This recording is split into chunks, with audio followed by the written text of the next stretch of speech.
going on, guys? Orange Storm coming at you guys today with another video.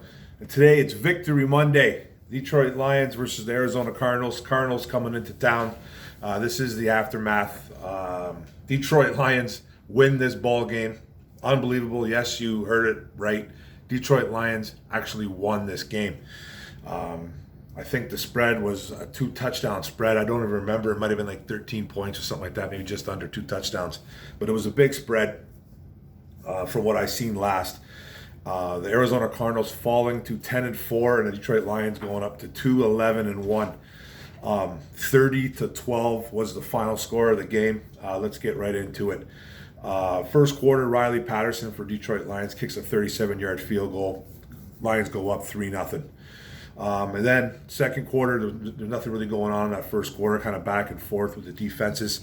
Arizona couldn't get going. Detroit really couldn't get going. So the second quarter came around. Amon-Ra St. Brown with a nice touchdown catch from Jared Goff for 37 yards on a nice little play. Amon-Ra St. Brown shoots out to the left. Goff with a little play action there. Really nice pass right over a couple defenders. 37-yarder. That makes it 10-0 Detroit Lions in the second quarter. Then the Lions start pouring it on. They're playing good defense. They're making Kyler Murray, Cliff Kingsbury, the whole offense looking confused out there. They didn't look right, the Arizona team. And the Lions were just scheming really good. Made them look, they just confused the hell out of them. We go on. Josh Reynolds gets another touchdown pass, about 22 yards from Jared Goff. It was a nice throw. The throw itself was a little bit of a duck. It was kind of going back. It was kind of flipping around the ball, but it had good velocity on it. Stuck it between two guys. Reynolds went up, grabbed it, came back down, fell hard on the ground, got up, celebrated. That made it 17-0. Detroit Lions going into the halftime. So everybody was in shock and awe. Arizona was confused both offensively, defensively. Lions schemed perfectly. Great coaching by Campbell and his crew. Aaron Glenn, everybody from top to bottom was doing really well. So we go into halftime, come out the third quarter. Matt Prater kicks a field goal for the Arizona Cardinals at the 29-yarder. That makes it 17-3, still Detroit up. Then third quarter comes, still going on. Amani Oruwariye makes an absolutely incredible pick on Kyler Murray. Takes it almost to the house, gets about to the 5-yard line, I believe it was. He completely extends his arm, dives right in front of A.J. Green, and makes an incredible interception. One of the best picks of the year. Takes it almost to the house. Lions score in the next play. Jason Kabin on a little 2-yard out there. Gets in the end zone, does a little dance. That makes it 24-3 for the Detroit Lions. The route is on.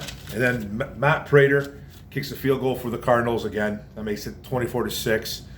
Cardinals getting on the board there, but still nice lead, nice comfortable lead for the Detroit Lions. Fourth quarter rolls around. Riley Patterson hits a 47-yarder for the Detroit Lions. That makes it 27-6.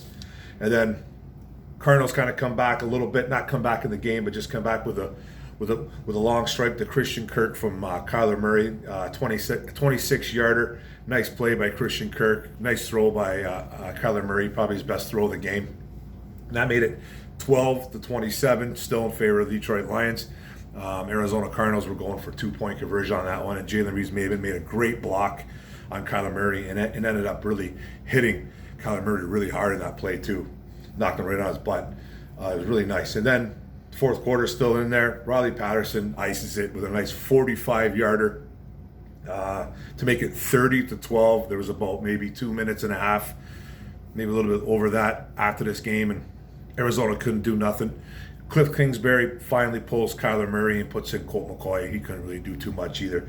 He made a couple short throws, and they couldn't do anything all day. So the Lions win, game, set, match, 30-12. Big upset. Arizona coming in, they needed this win to at least clinch a playoff spot. Never happened for them. I don't know if it was jitters. I'm not sure what it was, but the Detroit, Kyler Murray and Cliff Kingsbury can't beat the Lions. It's just, they haven't beat them in 4 years or something like that. Those two guys together. Jared Goff owns the Arizona Cardinals. I think he's like 7-1. I don't like that stat, that quarterback, that win-loss stat, but it's out there, so might as well throw it out there. But it's not a legit stat. But his teams always beat the Arizona Cardinals. So Jared Goff knows that team inside and out. He's playing in the NFC West for 4 or 5 years over in LA. So it was a good game for the Lions. It was quarters 1 through 4 of pure domination. It wasn't one of these games where the Lions got up a bit, Arizona creeped back up, caught them, took a lead. Lions had to fight to tie it up and kick a field goal. It was 1, 2, 3, 4 quarters of pure domination. We haven't seen this in probably, I don't know how long it's been since we've seen this. Really, the New England Patriots game with Matt Patricia three years ago, 4 years, whatever it was, maybe even I don't know. It's been a long time since we've seen a complete 4-quarter game from Detroit Lions. And this was a big win. Wasn't a big win meaning they're going to go anywhere in the playoffs, but they're playing the spoilers right now. They're playing tough. They're playing hard for their coach. They love each other. They love their coaches. You can literally tell. But let's get down to some of the stats. I'll start with the Cardinals first because they were the away team like I always do. Kyler Murray was 23 for 41, 257 yards and a late touchdown, 1 pick, sacked a couple times. Colt McCoy came in later on with about like 3-4 minutes left in the game, or maybe even a little bit after that, and didn't do much as well. Didn't write his stats down. Rushing, Chase Edmonds was 6 carries for 53 yards at 8.8 yards per carry. They couldn't get the yards going. The yards per carry were nice, but they were down, so they kind of threw away their run game. Then James Conner didn't do much either. He was 8 for 39 yards at a 4.9 yards per carry. But again, they threw away all their game plans. Receiving, Christian Kirk led the squad for the Cardinals. He was 9 for 94 and a touchdown. Zach Ertz was 6 for 74, their tight end, and AJ Green was 4 for 64 at 16 yards per reception. They were missing DeAndre Hopkins, but we were missing guys too. So it's not like they were the only team missing players. We were missing guys too. But Christian Kirk had a really nice day. Defense, safety Jalen Thompson for them had 10 tackles. Defensive end Marcus Golden had 8 tackles and a sack. Cornerback Byron Murphy had 2 tackles and a forced fumble recovery. Defensive tackle Lecky Fotu had 3 tackles, 1 forced fumble. And defensive end Jordan Phillips had 1 tackle and 1 sack.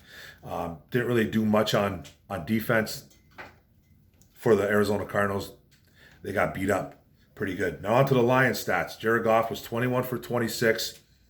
Really efficient. Only 216 yards, but he had 3 touchdowns, no picks, sacked twice. Craig Reynolds was our starting running back with DeAndre Swift being out, Jamal Williams out due to COVID.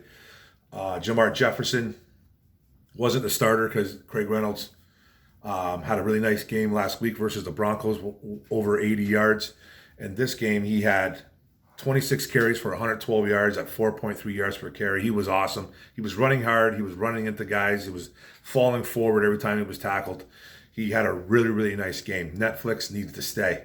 Jamar Jefferson, our 7th-round rookie, had 5 carries for only 9 yards too, but he was the second guy to Craig Reynolds. It was Godwin Igwebuike had a couple carries too, but he fumbled again. Got to keep the ball out of his hands, or he's got to learn some ball security. Now our receiving, St. Brown was the leading guy again for 8 catches for 90 yards and a touchdown at 11.3 yards per reception, 11 targets again, so he's getting targeted huge. Josh Reynolds, 6 catches for 68 yards and a touchdown too, 11.3 yards per reception as well. He caught all his targets as well. He was targeted 6 times, made 6 catches, so he really efficient for Josh Reynolds and Jared Goff there. Nice little duo. Defense, Charles Harris was a monster coming off the edge. He had 12 tackles, 1.5 sacks, pressuring Kyler Murray. And that defense kept Kyler Murray contained all day. I think he had like 4 rushes for like 15, 20 yards. Maybe not even that. I never wrote it down, but he couldn't run the ball, Kyler Murray. So hats off to Aaron Glenn and that defense for containing that little man. Because when that little man gets around the edges, he's a problem. And he never really had the opportunity to do that. A.J. Parker had 6 tackles, stepped in nicely. Amani Warrior had 5 tackles and an absolute beautiful interception, like I said earlier. Almost took it to the house. It would have been nice. Got to get that man into the Pro Bowl, I think. I know he's struggled a little bit this year. He has gotten beat, but he's making plays. He is making plays, right position at the right time. You can say whatever you want about his interceptions. He's still making the plays. He's not the greatest cover corner, but he's having a really solid year. Then Jalen Reeves-Maybin really had a nice year, nice week 2 this game.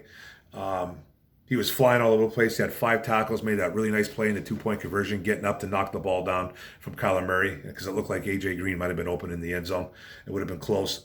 So the whole defense stepped up. But Charles Harris, A.J. Parker, Amani, they all had fantastic games. And then shout out to Will Harris, our safety, who had to step in and play I think he played number 2 corner. He was targeted 6 times, did let 4 completions happen in front of him, but he made a really nice play in the end zone at one point. But Lions fans need to kind of calm down about saying that we need to extend him because he had a decent game. He was okay, but it was nice for him to step in as a safety into the corner position, something he's never really done. If at all. I don't even know if he did it at Boston College. I think it was very rare that he did. But one thing he is he's a great athlete and he's super fast. He doesn't really look like a safety. He's not a big dude. He doesn't look it anyways. So he's able to play a little bit of corner because he's got some speed to him. But he's going to need to be a lot better if he wants to see this roster in 2022. But shout out to Will Harris because you stepped up. But that was it, guys. They made a great effort. The Lions came out. I almost want to apologize to Lions fans and to this Lions organization, to the players, for saying that I thought the Lions were going to get mud stomped. I thought they were going to get killed. I predicted, I think, 41-12. It was almost reverse. We scored 30 on them. They only scored 12 on us. I was in shock. I still am in shock. It's a great win for the franchise, though. You stopped Kyler Murray. You stopped their good running game. You didn't let James Conner score a touchdown. He scores touchdowns all the time. You held everybody in check. Offensively, we played really well. We played efficient. We ran the ball well. Jared Goff was solid. He stepped into the pocket. He took hits. He avoided some sacks, and then he took shots downfield. There's all kinds of factors that go into this, and I think I know what's going on in the future. I'm not going to say anything right now, but it has to do with the OC. There's stuff that's already been kind of leaked out, and not from us, from podcast, POD, Chris Caba, and those guys doing a great job. They dropped a little nugget, and I think it's probably going to happen. It's all over Twitter right now, though. It's been getting dropped week to week, I think, and I think people are starting to piece it together on who's going to be the new OC next year. So keep in mind with that, I think I know who it is, and that's not by my information.